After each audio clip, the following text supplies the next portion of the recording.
Recently, the terrible platform known as Epic has finally released a free game that wasn't awful. 2017's Prey was the perfect game for this kind of platform. Being that Arkane is on my blacklist of studios, there's no way I was going to pay for one of their games after what they've done to me. It wasn't always that way. They used to be a decent studio. The first Dishonored was an unbalanced attempt at the stealth immersive sim genre, but it was a fun affair. Unfortunately, it wouldn't last.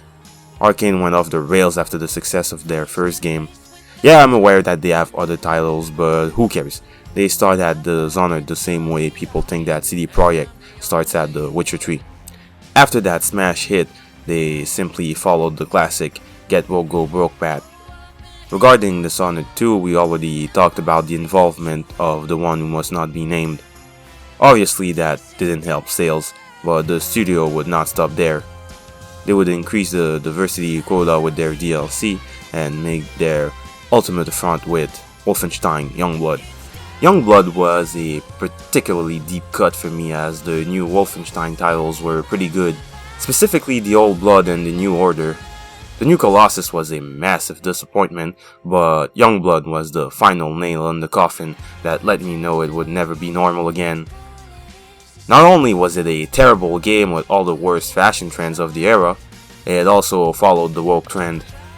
One of the main characters even says that anyone who doesn't agree with her is a N-word. No, the other type of black. Microtransactions, RPG elements, open world.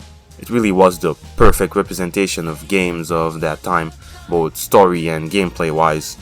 However, the writing was on the wall. If you go back and look at Prey, the elements were there. During production, there was a heavy emphasis on having a female protagonist. It doesn't seem like much, but it always starts with very little. So little sometimes that you seem like a lunatic for even mentioning it. What makes me so bold in my claims is that the final result is often the same. 10 years ago I would have understood, but now you have to be in denial not to see it, because it's so obvious now and so omnipresent. Which leads us to the final front, Deathloop. Deathloop, with all its technical issues and borderline unfinished nature, really gave the impression that it's only gained popularity because it has black characters. You can be sure it won awards it didn't deserve.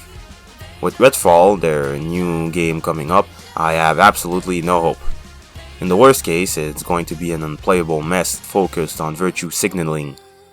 Best case scenario is going to be a good game that shoots itself in the foot with its messaging like Dishonored 2, which is the most depressing of the two scenarios because it's an entire game being held hostage to promote terrible ideas. I have standards and I try not to be an hypocrite. When I say I don't like most forms of DLC, I don't buy them. When I say I don't like their extremist ideology, I do not encourage them. Which is why after doing some research and remembering the Schemesian debacle, I refunded Dishonored 2. The director of Prey has moved on to better pastures and has made the game Weird West. So far I have heard good things and now I'm giving far more devotion to these indie projects because they're most often devoid of this nonsense. Well, most of the time.